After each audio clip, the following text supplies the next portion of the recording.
Doctor Yunus তার কোনো কিছু পারতেছে না, যার কারণে উনি ব্যর্থতাই হয়ে গেছে এই দেশে। জাতীয় পার্টিও আমি চাই না, ওই বিএনপিও চাই না, আমার জামাতও চাই না, আমি কোনো সরকার চাই না। আমি চাই এমন একটা সরকার হোক যিনি এই সরকার দেশের মানুষের কষ্ট বোঝে। আমার দেশের ইলিশ মাছ এখনও যে ডক্টর ইউনূসে বসাইছে ছাত্ররা আইনে, এখনও সেই 600-700টা ইলিশ মাছ খাতে হচ্ছে, আর সে ভারতে ফাটা ইলিশ মাছ। কেন আমার ভারতের সাথে এত আমার আধিক্যতা কী দেহে আসে ডক্টর ইউনূসের? ইলিশ মাছ খাইছি, কিন্তু সেই দামেই তো খাইছি। সে স্বৈরাচার সরকার যেভাবে খাওয়াইছে সেইভাবেই খাইছি। এখনো রিক্সা চালাই যাইয়ে আমি আয় করবো 700-800টা, আমার 5-6 জন মানুষ সংসারে আনে, আমি কি পারবো 600-700 টাকা দিয়ে একটা ইলিশ মাছ কিনে খাতি? কয় রিক্সাওয়ালা পারে? শোনেন তো, এই জন্য তো বহুত রিক্সাওয়ালা মামারা আছে। কয় রিক্সাওয়ালা মামা ইলিশ মাছ খাতে? মুরগি একই দাম, বাজার ঘাটে সমস্ত কিছুতে কোনো নিয়ন্ত্রণে আনতেরই নাই।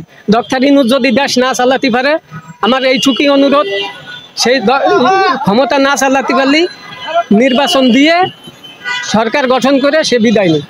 আমার এইটুকুই কথা। এই কথাটুকু আমি কব বহুদিন ধরে আশাই ছিলাম যে আমার সামনে কেউ আসলে আমার মনের কথাটা আমি প্রকাশ করব। কিন্তু আপনারা আইছেন, আমি খুব খুশি হয়েছি।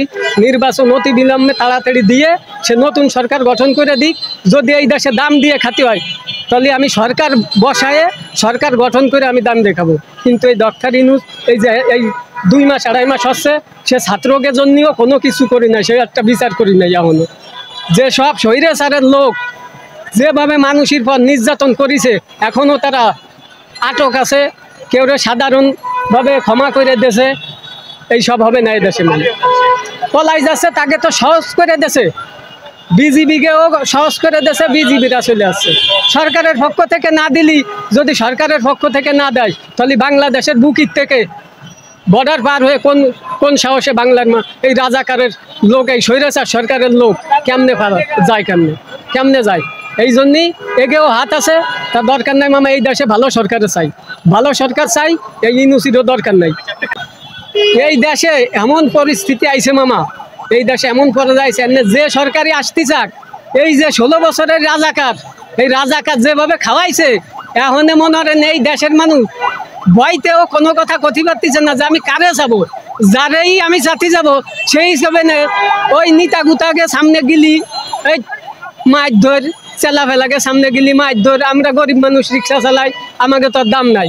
এমনি মামা এমন একটা সরকারি চাই, অন্তত আমি যে গরিব রিক্সাল আমার জন্যই না, এই দেশের বাংলার বুকির যত মানুষ, যত জনগণ আছে সবাই হয়ে জুনু সবাই দুঃখ কষ্ট বোঝে, এই জিনিসটাই আমি চাই। সুন্দর একটা সরকার চাই, তাতে আমার ওই জাতীয় পার্টিও আমি চাই না, ওই বিএনপিও চাই না, আমার জামাতও চাই না, আমি কোনো সরকার চাই না। আমি চাই এমন একটা সরকার হোক যিনি এই সরকার দেশের মানুষের কষ্ট বোঝে। আমার দেশের মাছ আমি কেন 800 টাকা খাবো? আমি 600 টাকা কেন খাবো? আমার দেশের ইলিশ মাছ আমার রিক্সা চালায়, আমার অনুযায়ী আমি 300 টাকায় কেজি খেতে পারবো। আমার দেশে যেহেতু ইলিশ মাছ, আমি 300 টাকায় কেজি খাবো। আমি সেই ইলিশ মাছ কেন আমার ছেলে মেয়ে আব্বু তুমি বড় 1 কেজি 1.5 কেজি একটা ইলিশ মাছ আনতে পারো না? আমি রিক্সা চালাই কি 3000 টাকা একটা ইলিশ মাছ এনে খাবো? আমি ইলিশ না, সমস্ত বাজার ঘাট সমস্ত কিছু নিয়ন্ত্রণে আনতে পারবে। ডক্টর ইউনূস তার কোনো কিছু পারতেছে না, যার কারণে উনি ব্যর্থতাই হয়ে গেছে এই দেশে। 16 বছরে কোনো পরিবর্তন চান নাই? 16 না চাই নাই, চাবো কেমনে? আরে মামা 16 বছরে যে আমি চাবো, 16 বছরে চাতে গেলেই তো আমাকে লাঠি দিয়ে খেদাইছে। আমার বুই পুলিশ আজিমপুরির তো আমার বুই লাঠি দিয়েছে। তাহলে এই যে 16 বছরে আমি 16 বছরে আমি পারি নাই যে এটা করতে, এখন আমি কোন সাহসে এটা চাবো আপনাকে কাছে? তাও তো আমি এই যে আপনাকে সামনে ভয়তে করছি, হয়তো কোনো রাজাকার স্বৈরাচারের লোক আমার পিছনে থাকতেও পারে যে রিক্সাওয়ালার এত বড় সাহস, এই কথা কেন করলো, পরে আমারে মারতেও পারে। কিন্তু আমার মনে যে আখ্যা ছিল, আমি এটা আপনাকে সামনে কইছি, এটা প্রকাশ করে এটা সবাই মাঝে ধরে রাখেন। তাহলে আমি খুব খুশি হব মামা। ডক্টর ইউনূসকে যে এই যে ছাত্ররা আইনে বসাইছে, সেও কিন্তু কোনো কার্যকলাপ করতেছে না।